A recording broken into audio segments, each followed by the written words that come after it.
Welcome everybody to the ninth episode of Up and Coming. I'm your host, Devin Johnson, aka Da Vinci's, and I have a very special guest today, Kimberly Rhue. Hello, everybody, and welcome to Gems from the Glen.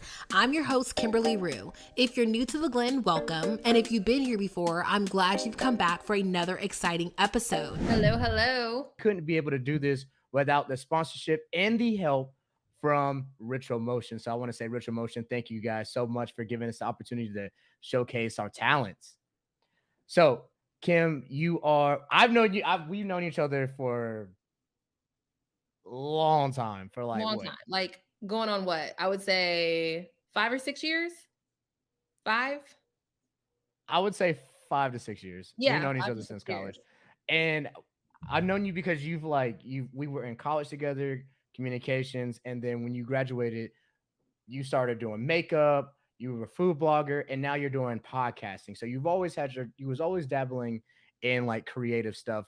Talk to me about now you're podcasting. Talk to me about your podcast. What's the Gems for the Glen from the Yes. Glen? Tell me all about that. How'd you get started with that?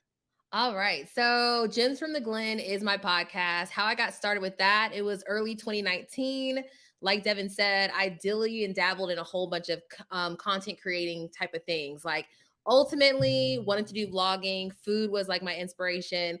Then I got into makeup because, as y'all know, when you're trying to climb the corporate ladder, you want to be exposed faster than your peers. So I thought, why not do makeup and try to get on with a makeup company? But soon after I got into all the editing of YouTube, I was like, you know what? There has to be an easier way to get a message across. So I got into podcasting.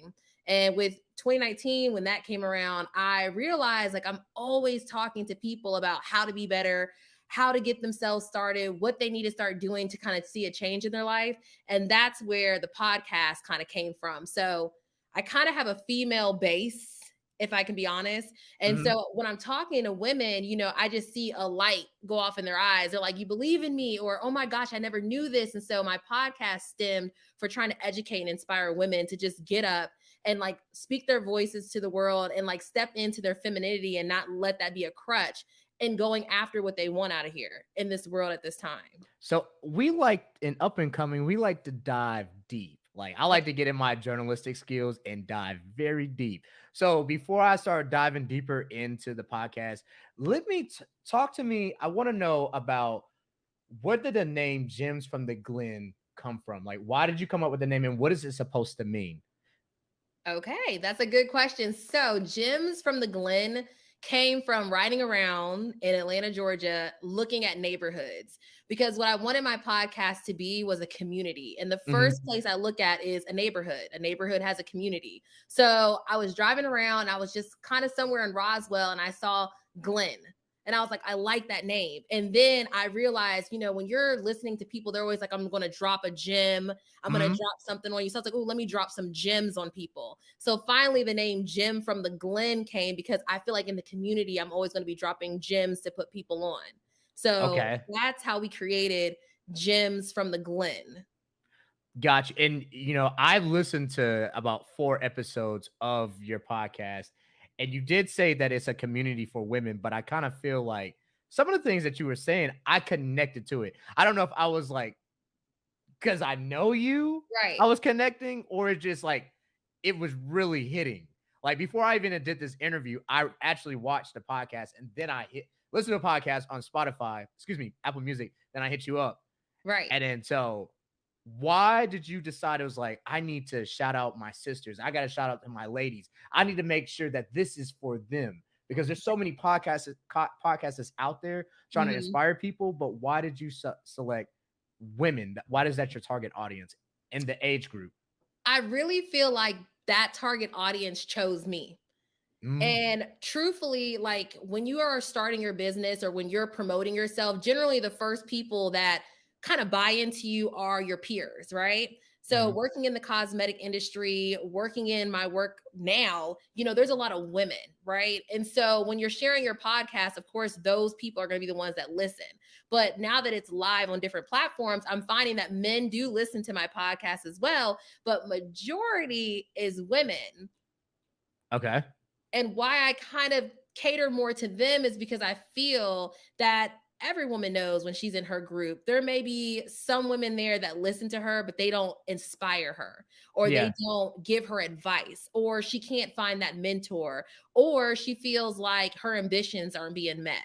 So I feel like every woman wants a big sister in some shape, way, or fashion. So that's kind of why I kind of be that voice for that group, because I feel like, I'm going through my trials and testimonies in life, but I can also use my podcast to share that and inspire women to see true stories and relate to it. So with men, yeah, I don't cater it to a specific, a specific genre or a specific It's like inclusive. it's for It's an, everyone. it's for Yeah, everyone. Yes, it's targeted for women, but it's inclusive. You of do course. have, but where are you coming up with this content? Like, for instance, you're not an imposter, sis.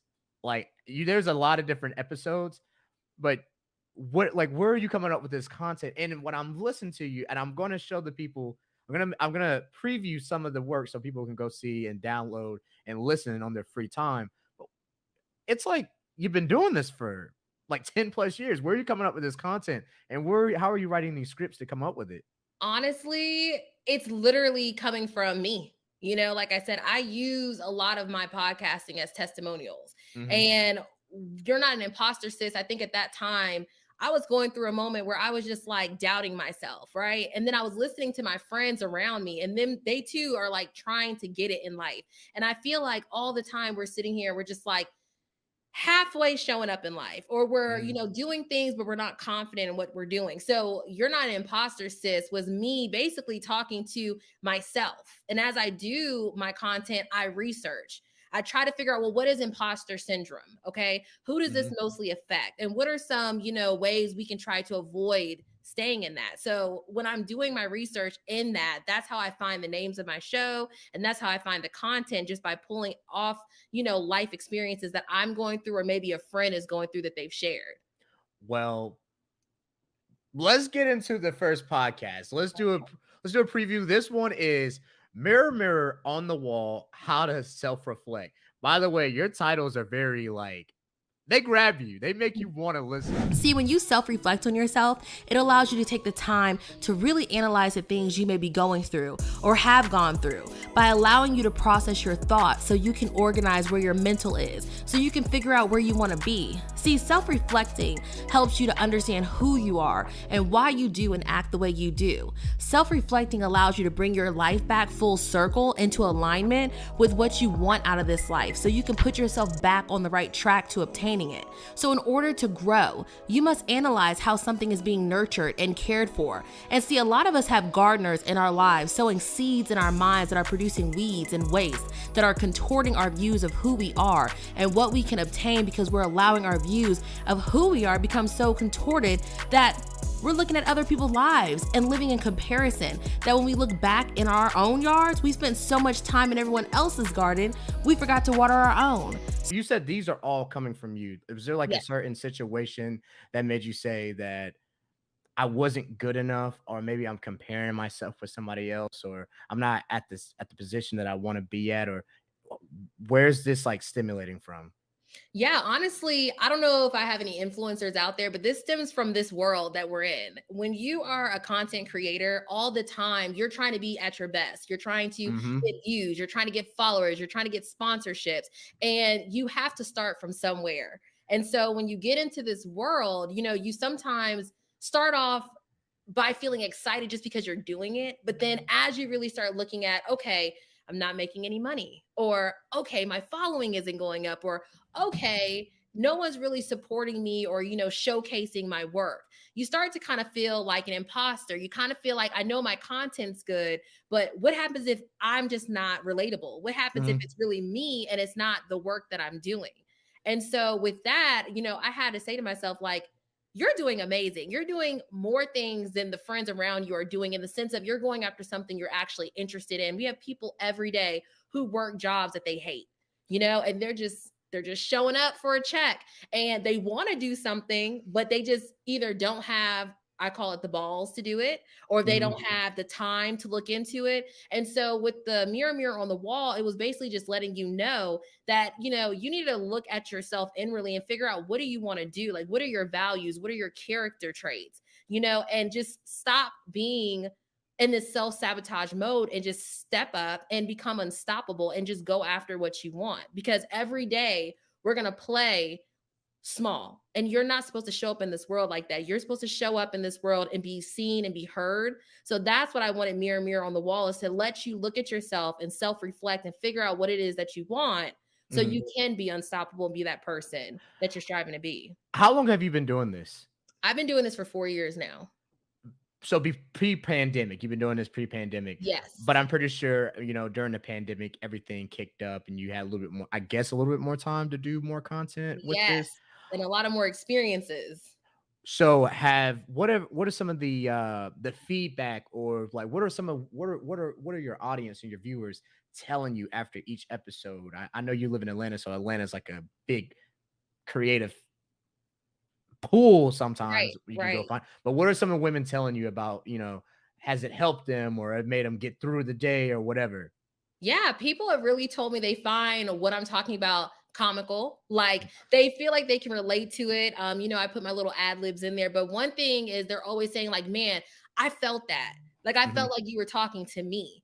And like I told you, sometimes some of my content is based off of not a person's life per se, but it could just be, like I said, I could be talking to 4 of my friends and they could be going through the imposter syndrome. So yes, when I'm creating the content, I'm not pulling from their life, but I'm pulling from things that I know that they're probably going through that would help by me giving little gems to them to figure it out. So yeah, they're just like, wow, this is so relatable. You have a great voice. I love the fact that your, content is short.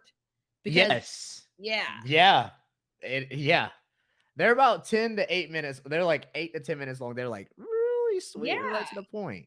Because I believe in like just packing it out. Like, I believe everything that I'm talking about is easy to understand, and people want solutions. I realize in life, people don't like to dance. So that's kind of where I keep my content. I keep it very short, simple, and quick, and something that you can binge if you wanted to. I can see that this could be very binge worthy. You're talking about the imposter. I think we're really harping on that on this episode of Up and Coming, which I do have for the next preview. Hopefully, let's see if we can get it working this time. Okay. But before we get into there, I want to ask another question. You said you've been doing this for 4 years. I want to do a tidbit because you used to be a food vlogger. Yes. Why did you stop food vlogging, and why did you go into podcasting to help women feel empowered? So that's kind of, here we go. So with the food vlogging, okay, the pandemic had not started yet, but it was more so like I said about the whole mirror, mirror on the wall. It was like I was getting into vlogging and I was traveling to different states and trying different restaurants. But of course, when you're working for yourself, sometimes, the whole editing, finding somebody to market your work, it was becoming very tedious for me.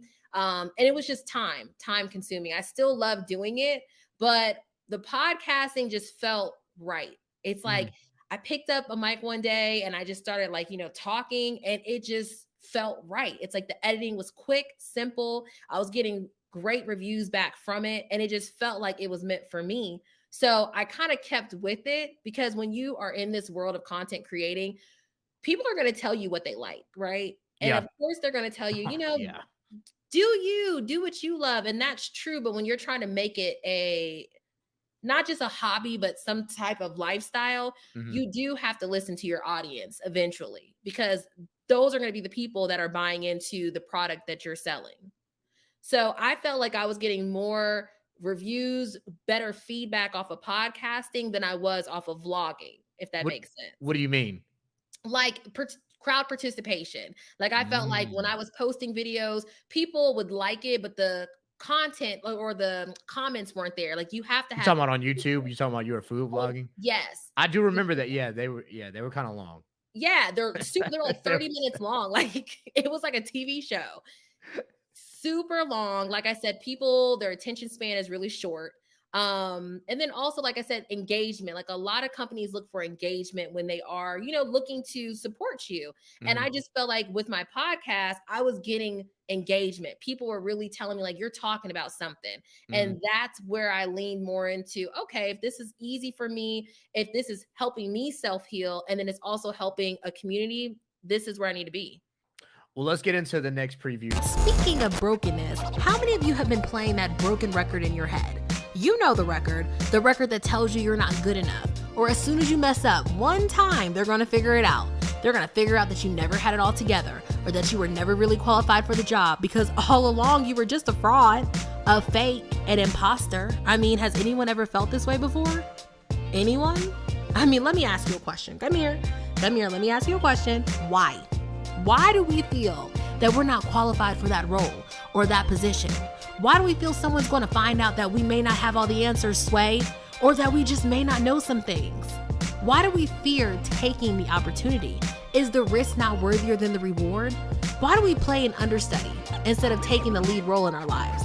Who passed you the understudy script? Because whoever did, give it back, sis. Give it back with the quickness, because I talk about this all the time on my platform. Your desires are what you long for, but the actions you take are how you obtain them. Preach. That was a word. Preach. That was a word. Hey, I'm telling you, I'm like, I feel like I like. What? This is like, let me break it. Can you break it down for me? Like your thought process, your writing process, the like how long you want to spend on each episode. Like it's because it doesn't your content, you're not spinning around in circles. Right. I listen to a lot of people's podcasts and they don't know what they're talking about. They just hop on a microphone. They just want to talk. Then they get mad and they stop doing it. Like, can you break down the process of writing and how long you're going to talk for and all that stuff? Like, how long does it take you to come up with an episode or an idea? Yes. Okay. So if you do listen to my podcast, you'll start to learn that it is very spiritual based in a sense. It just kind of leads me that way. I do talk about scripture in a lot of my podcasts. And it's because I feel like you can't check God. You cannot check the Bible. The Bible is there. And so when it comes to how do I get these content or how do I get these episodes, it literally just comes to me. Like I'll be feeling a type of way and I'll write it down. Like if I'm having a bad day and I'm like, man, I just need peace, it may become a podcast episode, how to gain peace when you're going through hard times. Like it just, the titles come. As far as when I start writing it, I start writing it out like a journal, literally. Ooh, okay. I just start writing out all of what I'm feeling. And like I said, if I'm talking about how to gain peace, well, then peace is my keyword. So then I'm going on Google and I'm downloading I'm researching what does peace really mean? Right? Because we say words a lot, but we really don't know what the real meaning or definition of it is because everyone uses words differently. So once I have my Webster dictionary definition of peace, I'll say, okay, great. Then I'll look up ways of how can I obtain it? We're just using this as an example.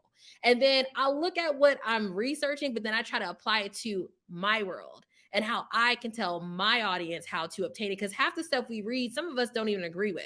So I say, well, then how can I revert this into Kimberly's way of finding it that I know my audience will be like, okay, that makes sense. I can actually do this. So as I'm writing, for some reason, my body can only do like top 10 minutes. Like I cannot go past that unless I'm doing an interview with someone. And then those are literally like a part 1, part 2, because they end up being like 2 hours. But well, we can't do 2 hours here. We got like 30 to 40 minutes. Yes, but my single episodes with just me, like 10 minutes is pretty much maybe 12 is all I really can do. Cause I feel like you said, after a while, I'm just going to be going in circles. And I try not to go in circles because I write a script, I actually write out what I'm going to talk about. And my blessing is I write like how I talk. So I can literally just pull up my Google Docs and just skim my iPad and just read it verbatim. And it's me. But like you said, people don't want to be distracted. When someone's listening to you, you want them to be in a trance. You want them to be focused in on what you're talking about. So if you are and, you're shuffling around and then you're kind of like not sure what you're talking about, you're going to lose your audience. So that's why I feel it's good to have a script. Are you a character? So for instance, like for Da Vinci's, like I'm a character. Uh-huh. Like, you know how I am in real life, but I kind of bring out that personality when because I'm trying to entertain folks. Are Right. you a character or are you just Kim? I am just Kim. People will say I'm a character because, I'm just very outgoing. I'm very boisterous, but no, I'm just me. And that's how I like to show up, just me. So if you meet me in the streets, you'll be like, you know what? Her work matches who she is. What about this? I know you said you've been doing this for 4 years. You're actually one of the people who inspired me to do the podcast and Aw, to get in content creating. yes. And you know me, if I don't see it, I don't do it. And I Right. finally got to it in November, and I've been wanting to do this for years. Uh-huh. And I finally got to it in October. And I've always had like I've had inspirations. I had a lot of inspirations of I don't ever want to be like the next person. But there are people that inspire me, like content creators and hosts and whatever. Are there any podcasters or like figures that you inspire to be like, to kind of model your podcast to be around? The only person that I really look up to right now is Sarah Jakes. If y'all don't know who she is a pastor. Mhm. But why I like her is not so much about the content, but it's how she delivers. She has a very confident, comical, in your face, but relatable approach. And some days I just watch her talk and I'm like, how are you doing this? Like, how are you hitting all the notes? It's like a Mhm. standing ovation type of show that she gives. And each time she talks about when she gets up on stage, it's always like, I was so nervous. Oh my gosh, I don't know where that came from. And I completely get what she's talking about, because when you're really in your passion, you just come alive. Like, it's almost like you become small and your greater inner self comes big.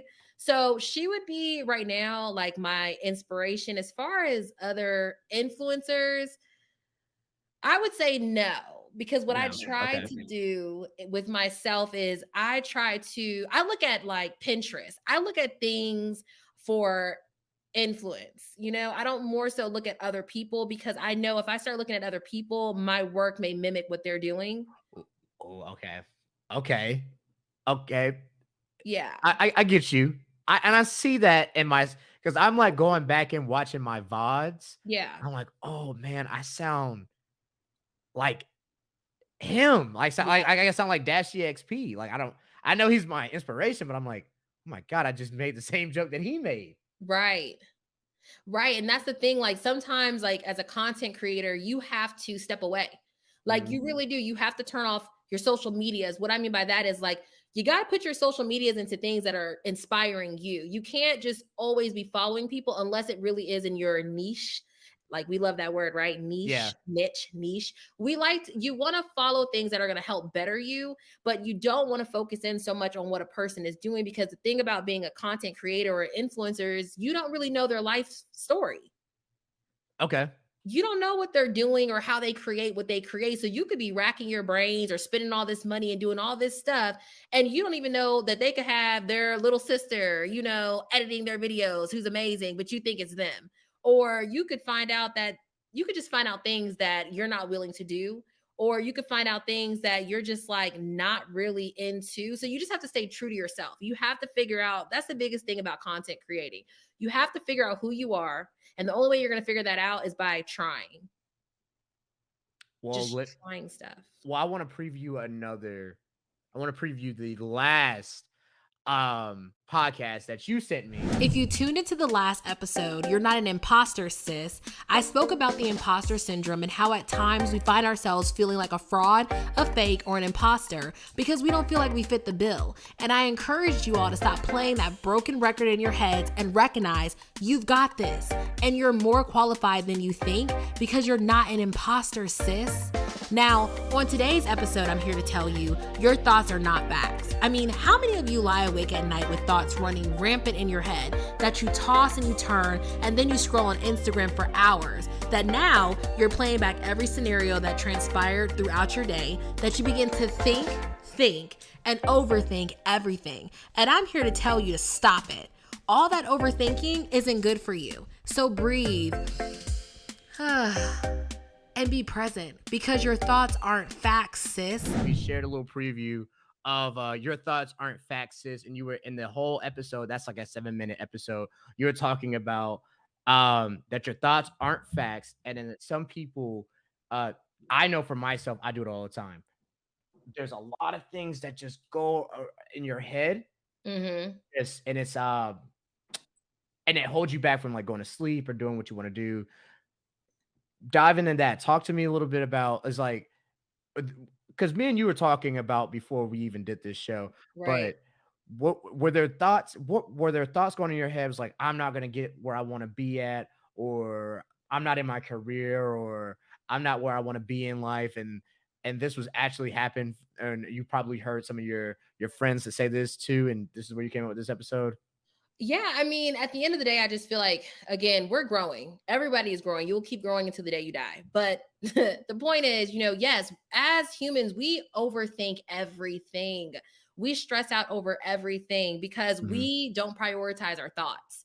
We let little things seep into our brains and we just go with it. And that goes into the self sabotaging, But in this situation, I'm telling people, like, your thoughts are not facts. Like the little things that come across you in your mind, that's not the truth.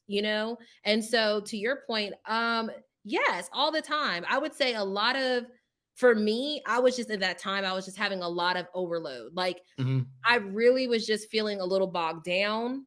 And like, yes, I told you I have a 9 to 5. So, with you working 9 to 5 and then you coming home and you doing your passion projects and trying to, let that, birth into something, you just kind of sometimes get in your head, like, you're not good enough or it's not going to work out or it's going to take more years than it's going to take this next person. And you just start doubting and then you slow down.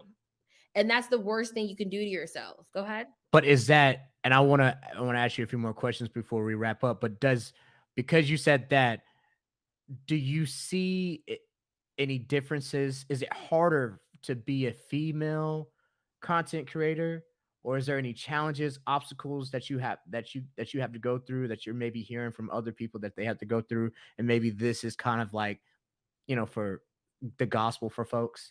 Yeah, I mean, I don't know if it differs between male or female, but I just know in general, like just to keep it kind of baseline, yes, I think as a content creator, there's so much pressure on us, to be better, to, create more, to have better content, and it becomes stressful. And then, like I said, if you're playing that comparison game, Mhm. you're always looking to the right at what other people are doing. So to your point, I don't know if it's more in the female industry of content creating that we go through that, but I do know as a woman, yes, like you do want to be better than the next. So that does take a toll on you and your production rate. Where where do you want to be 5 years, 10 years from now? Where do you wanna take this?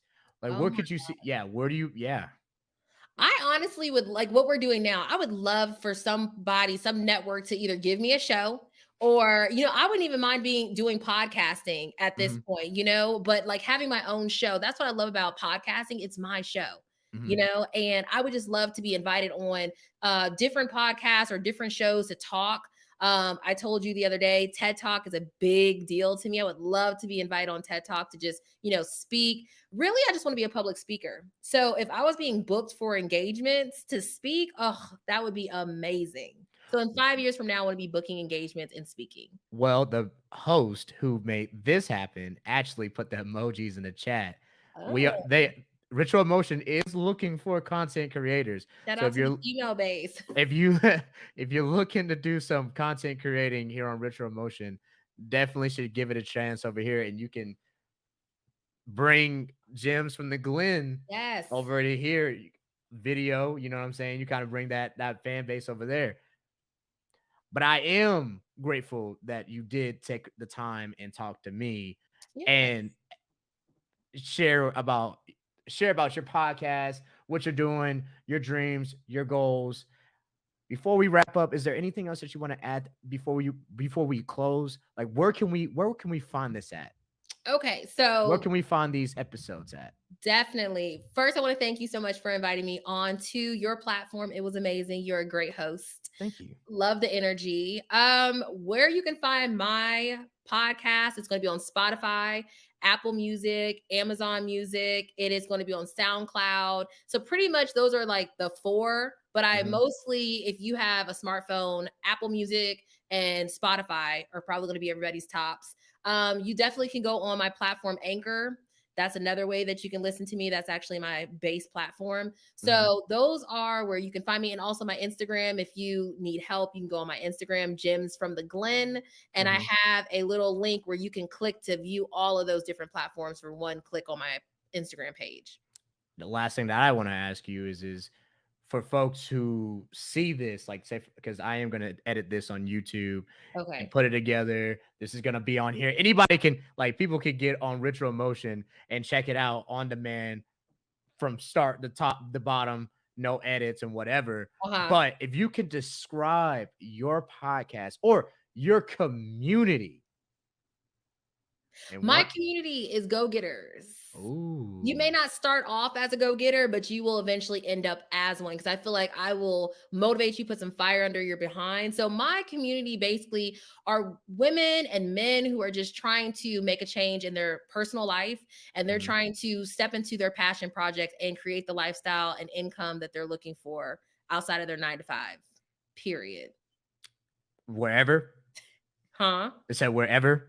Wherever what? Like, meaning, because I know you're like in Atlanta, so I know like it's kind of hard. Like for me, like I'm trying to network out and trying to get out, but like, is it nationwide? Is it wherever? Oh yeah, wherever. Like I said, wherever. I'm based in Atlanta, Georgia, but at the end of the day, I do travel. You know, I haven't done a meetup yet, but yes, like generally, virtually, we're getting all into digital, like what you're doing here. Yes, my community is everywhere. It's not just based out of Atlanta. Well, that's all the questions I have. Okay. I appreciate you joining the show. Definitely going to be doing this again. I Yes. want to shout out to you, shout out to Ritual Motion. This wouldn't happen. This is so awesome that they gave us a chance to do this. Make sure you guys subscribe, follow, like all the social media handles on Ritual Motion. And we'll be back next Wednesday at 7:30. And yeah, that's it. I'm out. All right. Bye, everybody.